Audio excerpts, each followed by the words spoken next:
ఈ తిరుప్పావై అనేటటువంటి వ్రతాన్ని చేసినటువంటి తల్లి ప్రపంచమంతటిలోనూ మణిపూస వంటి శ్రీవిల్లిపుత్తూరులో జన్మించినటువంటి గోదాదేవిడ. ఏమిటి ఎందుకు అంత మాట వెయ్యడం అంటే, ఆ శ్రీవిల్లిపుత్తూరు ప్రపంచంలో మణి వంటిది అనడానికి ఒక రహస్యం ఉంది.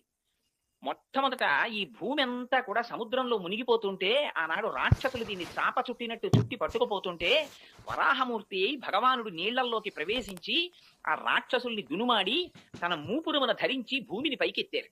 పైకెత్తిన తరువాత భూదేవిని పైకెత్తారు కాబట్టి, భూమిని భరించారు కాబట్టి, భూమి ఆయనకి భార్య, ఆయన భర్త. అందుకని ఆ భూమిని యథాస్థితిలో ఉంచి తన అవతార సమాప్తి చేసే ముందు భూదేవిని అడిగారు, నీకు ఇంకేమైనా కోరికుందా అని. అడిగితే భూదేవి ఆనాడు ఒక కోరిక కోరింది. స్వామి, నువ్వు ఇవాళ ఏ రూపంలో ఉన్నావో అదే రూపంతో నాతో కొంతకాలము పాటు గడపవలసినది అని అడిగింది.